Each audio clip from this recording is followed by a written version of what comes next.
Assalamualaikum warahmatullahi wabarakatuh. Apa kabar Anda, insan edukasi? Semoga Anda semuanya dalam keadaan yang sehat dan masih bersemangat ya untuk menjalani ibadah puasa. Dan pada kesempatan kali ini saya Yan Feryadi kembali menemani Anda dalam podcast Kabar Pendidikan untuk spesial Ramadan. Dan podcast ini dipersembahkan oleh UPTT IKP, Dinas Pendidikan Provinsi Jawa Timur. Dan sudah hadir bersama kami Ustadz Faizin, SPDI MPDI. Beliau adalah guru agama Islam dari SMA Negeri 15 Surabaya. Kita sapa dulu beliau. Assalamualaikum Ustadz. Waalaikumsalam warahmatullahi wabarakatuh. Iya. Sehat Ustadz ya? Salam kenal. Saling Ya. mendoakan. Ya, amin. Baik. Ustadz, kita pada kesempatan kali ini akan membahas kebahagiaan menyambut bulan suci Ramadan. Kita sudah di hari ke-10 ya Ustadz ya? Atau 11 gitu ya Ustadz ya.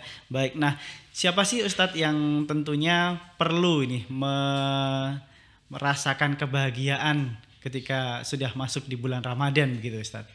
Oke, terima kasih. Pertanyaan yang sangat menarik ya. Oke. Yang pertama adalah siapa? Tentunya yang pertama di sini adalah sesuai panggilan yang di ayat Al-Quran, ya ayyuhalladzina amanu. Jadi orang yang beriman, yang tentunya yang pertama yang paling bahagia. Nah, yang kedua di situ adalah orang Islam. Ya. Gitu. Dalam buku ada situ mengislamkan orang Islam. Tidak sedikit orang Islam yang kemudian dengan hadirnya Ramadan itu kebahagiaannya belum sepenuhnya. Nah, harapannya dengan hadirnya bulan Ramadan ini yang Islam itu benar-benar tumbuh beriringan dengan keimanan. Sehingga kalau boleh saya rangkai, orang Islam yang beriman. Yang benar-benar. Yang kedua adalah yang mereka yang berbahagia itu adalah masyarakat secara umum.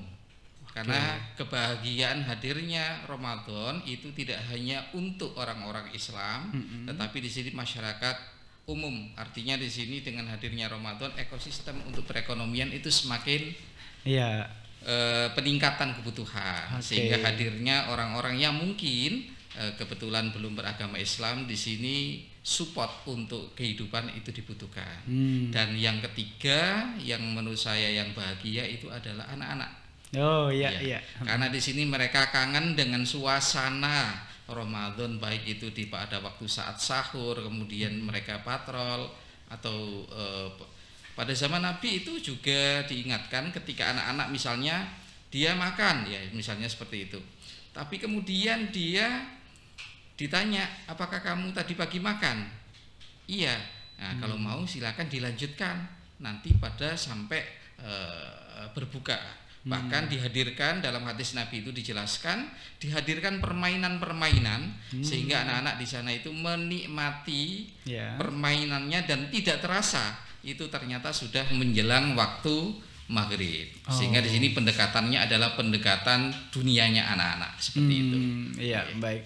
Jadi Ustadz Faizin, salah satu ciri mungkin keimanan kita itu benar-benar dalam artian bagus atau tidak itu ketika kita menyambut dengan bahagia ketika Ramadan itu mau datang begitu ya Ustadz ya? Iya, tepat sekali. Dan dari segi kemasyarakatan pun juga hampir semua orang mungkin juga akan senang walaupun itu non muslim karena bisa mungkin nanti bisa banyak sekali makanan-makanan yang bisa dibeli ya ketika mau buka puasa itu ya, ketika ngabuburit begitu ya istilahnya Ustadz ya. Dan juga anak-anak nih, anak-anak juga sangat senang sekali karena ini nanti setelah puasa biasanya nanti ada lebaran mendapatkan uang saku gitu ya mungkin ya. Bahkan muncul pedagang-pedagang baru. Iya, betul. Pasti sekarang juga ketika mau jam-jam berbuka itu di jalan-jalan banyak sekali Ustadz ya yang jualan ya. Baik.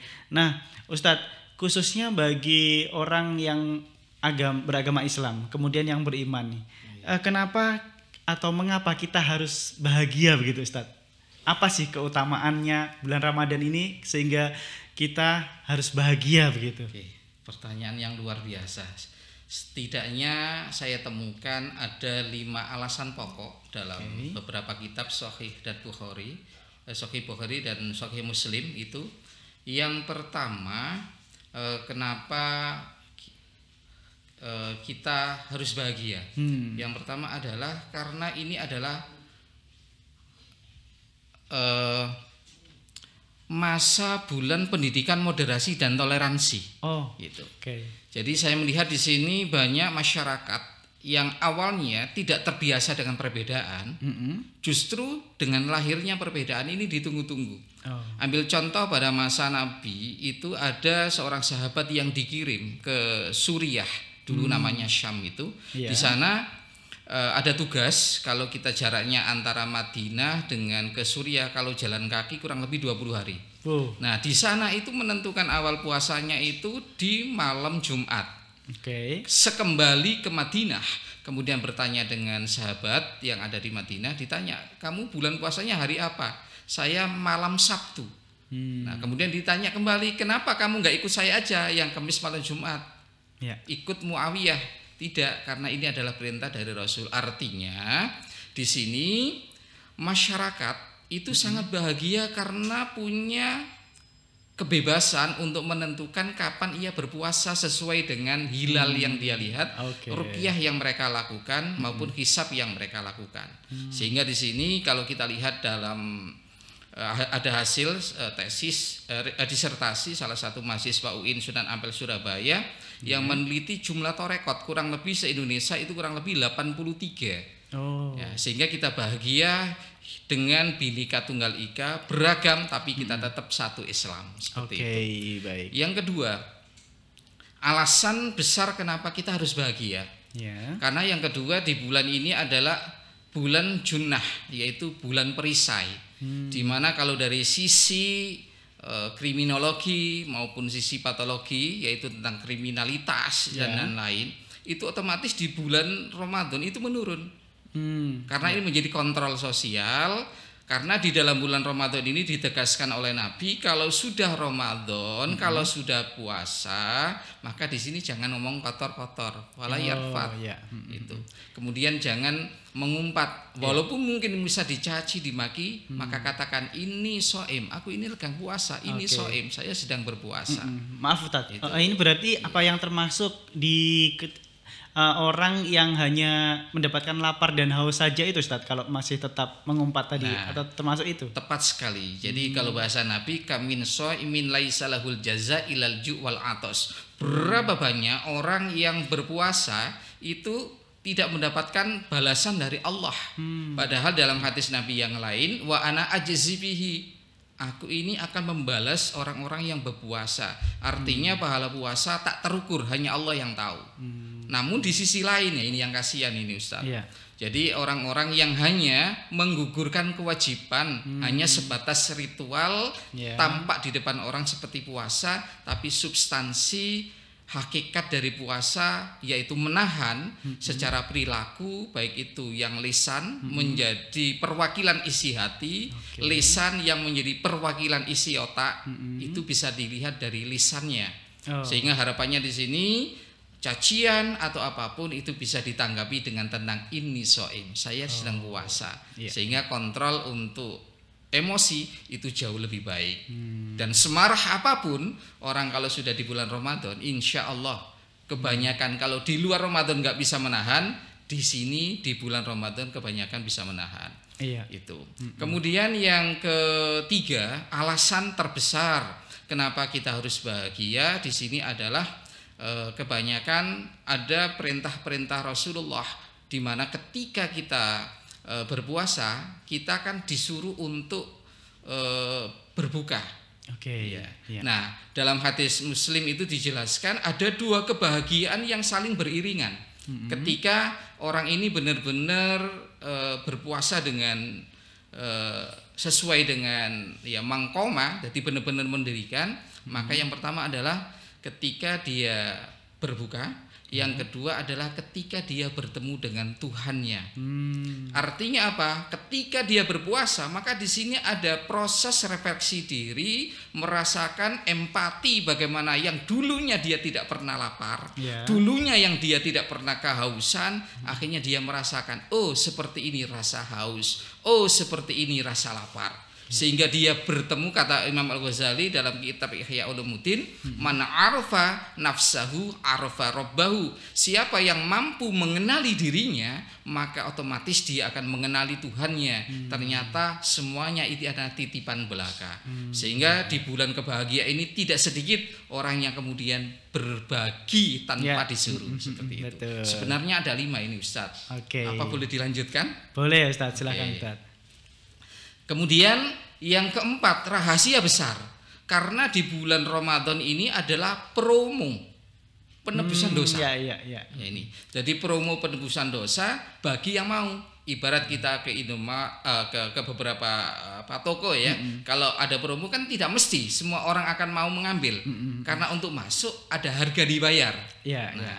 Tidak semua orang yang ketika ketemu Ramadan kemudian akan mendapatkan penebusan karena dia tidak melakukan hal-hal yang menjadi kebaikan-kebaikan yang diperintahkan di Ramadan. Sehingga dia tidak mengamalkan mankoma, siapa yang melakukan Ramadan dengan istiqomah, dengan konsisten, seperti itu.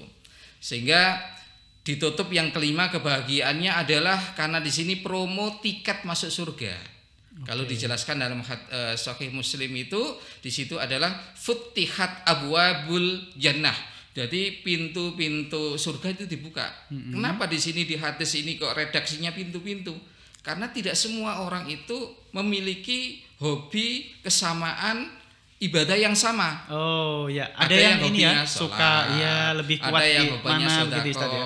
Seperti itu. Sehingga ke depan kita tidak tahu mana yang akan menjadi alasan Allah akan memasukkan dia masuk ke surga. Itu dalam sebuah hadis lain, itu yang dikutip dalam kitab Talbisu Iblis yang ditulis oleh Ibnu Qayyim Al-Jauzi. Itu ada 3 orang yang dimasukkan ke neraka. Apa saja itu, Ustaz? Itu yang pertama itu adalah orang yang mati syahid.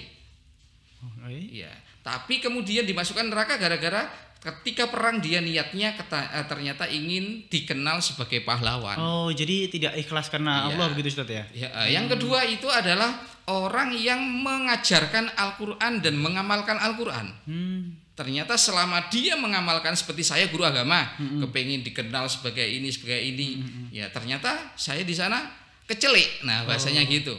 Ternyata hanya ingin mendapatkan pujian, suaranya enak. Kemudian yang ketiga di sini adalah orang yang dermawan. Ingin dikenal menjadi orang yang ahli berderma. Nah, makanya ini kecelik semua. Rugi dong, Ustaz. Pertanyaan Allah saat itu adalah dalam hadis qudsi itu, amalan apa yang menjadi alasan aku akan masukkan kau ke surgaku? Maka dia menyebutkan ini, maka kata Allah, kadzabta, kamu bohong. Ketika kau amalkan itu tujuannya supaya kamu mendapatkan pujian dari masyarakat dan kau sudah mendapatkannya, sehingga saya nggak akan memberikan. Makanya di sini dengan adanya abwabul jannah, pintu-pintu surga, maka kita fastabiqul khairat, mana yang kita sanggup. Kalau kita hobi puasa, ya dengan cara puasanya. Yang hobi sedekah, mampu ekonomi, ya dengan ekonominya. Yang mampu dengan tenaga, mungkin dia secara ekonomi nggak sanggup, kemudian secara keilmuan juga tidak sanggup, mungkin bisa sebelum Ramadan, sebelum tarawih, membersihkan masjid, menyiapkan ibadah, sehingga di sini banyak. Nah, yang kemudian wahullikot, jadi yang ditutup adalah abwabun nar, dan yang terakhir itu adalah wasul sidatis syayatin, dan setan-setan itu dibelenggu. Bagi siapa? Bagi yang benar-benar mengamalkan puasa dengan benar. Sehingga kalau mengamalkan puasanya tidak konsisten, tidak sesuai, otomatis setan masih mengganggu. Makanya ketika puasa kok masih ada yang jahat begitu, mungkin karena memang nggak konsisten saat puasa ya. Sehingga puasanya tidak menjadi bahagia. Baik. Nah, Ustadz, sebenarnya dari segi hukum sendiri untuk kita bahagia ketika Ramadan itu datang begitu, Ustadz, bulan Ramadan datang, itu secara hukum itu apakah itu wajibkah kita sebagai umat Islam ataukah sunnahkah? Seperti apa, Ustadz? Ya, yang kita ketahui bersama yang wajib adalah puasanya. Oke. Maka iya, pengiring-pengiringnya ini adalah sunnah-sunnah yang dianjurkan. Oke. Itu. Jadi namanya sunnah itu sebatas kemampuan. Kembali lagi yang saya sampaikan, abwabul jannah, sanggupnya di mana? Maka ikutilah. Kalau sanggupnya di jalan A ya ikuti A, yang B ya ikut B, dan seterusnya. Oke. Gitu. Baik. Okay. Untuk bentuk-bentuk kebahagiaan sendiri Ustadz, atau manifestasi dari kebahagiaan itu ketika kita sudah masuk di bulan Ramadan nih, apa saja nih untuk menunjukkan kalau saya ini bahagia loh di bulan Ramadan ini, seperti apa nih Ustadz? Tentunya kembali ke 5 alasan yang sudah saya sampaikan tadi. Alasan yang pertama, kenapa kita harus bahagia? Karena kita melihat bahwasanya di bulan Ramadan ini bulan yang dinantikan, yang penuh dengan ibadah, maka kita memperbanyak ibadah. Oke. Nah, ibadah kan macam-macam. Ya. Ada ibadah yang sifatnya ritual, berarti ya sholat, termasuk sholat tarawih. Kemudian baca Al-Quran, itu yang sifatnya ibadah spiritual. Baik. Nah, selain sepeda ritual spiritual, ada ibadah yang perlu ditingkatkan sesuai dengan yang tadi saya sampaikan. Ketika berbuka ya jangan buka sendirilah. Kalau punya kemampuan, ajak yang lain. Kalau nggak mampu sendiri, ajak tetangga-tetangga yang mungkin selama ini rizkinya kok jarang keluar. Nah, dijawil mungkin bisa diceritani. Sehingga di sini bentuk-bentuk ibadahnya bisa ditingkatkan dengan satu, yang pertama adalah ritualnya ditingkatkan. Kemudian yang kedua spiritual, artinya apa? Jiwanya, spirit untuk bertuhan. Ketika ada kejadian maka dia tidak langsung yang biasanya spontan marah, amarah, ini langsung tertahan. Ingat ya, semuanya ini Allah yang menggerakkan, akidah yang harus dimasukkan. Sehingga ibarat ya Allah dulu itu hujan, kemudian marah-marah, diingat, oh hujan ini dari Allah, oh orang ngomong ini dari Allah, semuanya ini adalah ujian dari Allah. Inna lillahi, sungguh kita ini milik Allah, wa inna ilaihi, dan sungguh kepada Allah lah rojiun, tempat kita kembali. Sehingga semuanya dikembalikan kepada Allah. Jadi ada dua ibadah yang jelas. Yang pertama adalah orang bisa khusyuk ketika dia alladzina yadzunnuna annahum, ketika dia merasa akan bertemu dengan Allah, baru sholat itu bisa khusyuk. Nah, termasuk orang bisa bahagia ketika menjalani puasa, ketika merasa itu selalu bertemu dengan Allah. Artinya apa? Semua pergerakan yang ada di luar dirinya itu adalah semuanya atas kudrat dan kodratnya Allah, ketentuan Allah. Seperti itu. Baik. Berarti kalau ada orang yang jahat sama kita, itu kita harus sabar karena ini ujian dari Allah, seperti itu ya Ustadz ya? Gitu. Oke, baik. Nah Ustadz, kalau di zaman dahulu, di zaman Nabi begitu Ustadz, mungkin adakah contoh atau tauladan begitu bagi para siswa nih Ustadz nih, biar ketika Ramadan datang itu bahagia begitu Ustadz, dan tentunya juga ketika Ramadan tadi ya Ustadz yang meningkatkan amal ibadah tadi ya Ustadz ya. Apakah ada contohnya mungkin Ustadz, tauladan begitu Ustadz? Kalau tauladan dari para sahabat banyak sekali, diantaranya yang pertama tadi, bagaimana ketika dalam penentuan mulai Ramadannya kapan, maka di sini sikap yang pertama kali yang harus ditunjukkan adalah sikap toleran. Oke. Tidak, kamu kok tanggal siang, kamu kok salah tanggal ini siang, gitu ya. nah, sehingga muncul bullying. Itu yang harus dihindari, karena masa Nabi menghargai pendapat orang lain. Tentunya pendapat itu didasarkan pemikiran, didasarkan hukum agama. Sehingga kalau kita berkiblat pada masa sahabat, maka dalam menyikapi, kemudian termasuk kamu tarawihnya berapa rakaat dong, sehingga di sini sebagai siswa ya perlu belajar dari sejarah itu terkait dengan bagaimana menyikapi perbedaan. Karena itu juga bagian dari ibadah. Berarti akhlak kan itu ya. Kemudian yang kedua, bagaimana terkait menyikapi ibadah yang sifatnya ritual. Itu juga dalam masa sahabat juga banyak perbedaan, berapa jumlahnya, ini jumlahnya. Kemudian menurut saya yang tidak kalah penting itu yang harus dipelajari dari para sahabat adalah kedisiplinan. Kedisiplinan di dalam mengikuti kapan sahur, kapan berbuka. Karena saat itu pernah zaman Nabi itu ada orang bingung menentukan ini sudah waktunya buka atau belum ya. Nah, akhirnya di situ kan ada ayat di surat Al-Fajr itu, antara benang putih dengan benang hitam. Akhirnya setiap dia mau menunggu buka itu diikatkan benang itu di kaki kanan dan kaki kiri sambil menunggu. Padahal maksudnya bukan itu. Maksudnya itu adalah pergantian siang dan malam itu untuk identifikasi. Artinya di sini sebagai pelajar dengan adanya puasa Ramadan, hadirnya puasa Ramadan, kita harus kritis. Tidak hanya ikut-ikutan. Waktunya buka, ya kita harus memastikan benarkah ini sudah waktunya buka. Karena kita kadang-kadang di televisi ada adzan, di radio juga ada adzan, di HP juga ada. Maka kita harus kritis itu. Nah, kemudian ini ada perbedaan para ulama. Ketika ada adzan di masjid sana, ada adzan di ini mana yang diikuti? Maka para ulama menyampaikan diantaranya ikut radio yang sifatnya terstandar. Kalau di Surabaya kalau nggak salah radio apa itu Ustadz ya? Radio Rahmat Kembang Kuning. Itu lebih terstandar.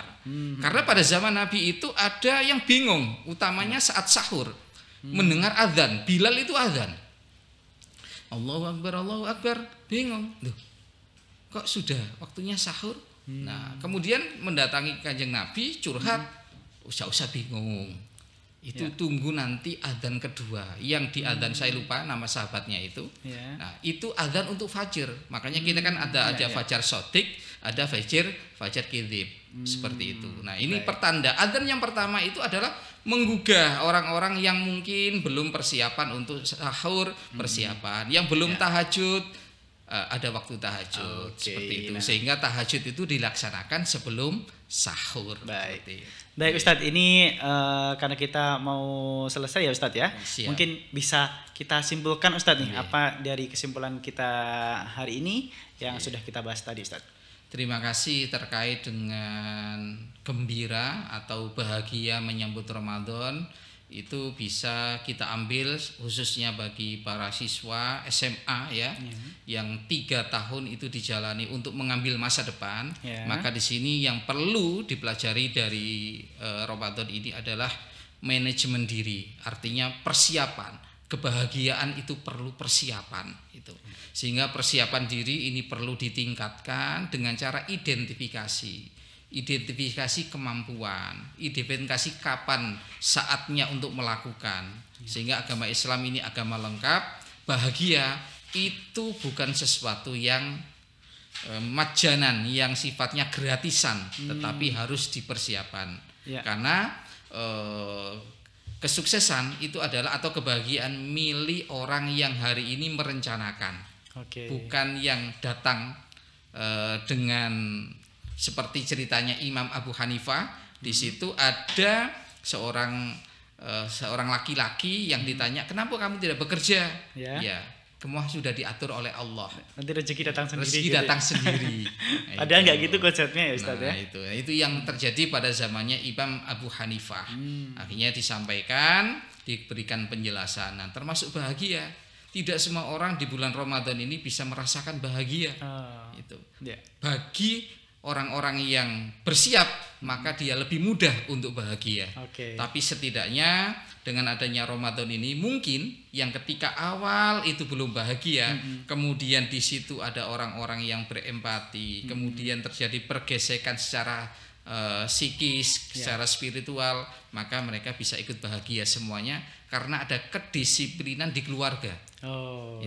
Sini ada buka bersama, ada sahur bersama. Nah, ini mungkin di keluarganya para siswa itu perlu ditingkatkan kebersamaan selama Ramadan. Termasuk mohon maaf mungkin yang selama ini sholat subuhnya selalu sendiri di rumah. Ya setidaknya di rumah salah tidak sepenuhnya. Yang salah itu yang tidak sholat Ustadz. Gitu. Nah, maka di sini setidaknya mungkin ayahnya bisa menjadi imam. Atau mungkin kalau ayahnya sakit, kalau dia cowok ya bisa menjadi imam buat ibunya. Sehingga di sini ada lingkungan kondusif yang tercipta untuk menciptakan keluarga yang bahagia, sehingga ketemu di bulan hari raya itu semuanya sama-sama merasa lega. Alhamdulillah kami sudah melewati dengan baik. gitu. Seperti itu. Baik, terima kasih Ustadz Faizin. Tanpa terasa waktu kita harus berakhir nih Ustadz Faizin ya. Ustadz. Baik, semoga mendapatkan keberkahan dari apa yang sudah kita lakukan di hari ini ya Ustadz ya. Ya, terima kasih. Baik, terima kasih juga untuk Anda insan edukasi yang sudah setia ya bersama kami di program Kabar Pendidikan Spesial Ramadan. Saya Yano Firadi pamit undur. Wassalamualaikum warahmatullahi wabarakatuh. Salam EduTech, UPTT IKP terus maju dan inovatif.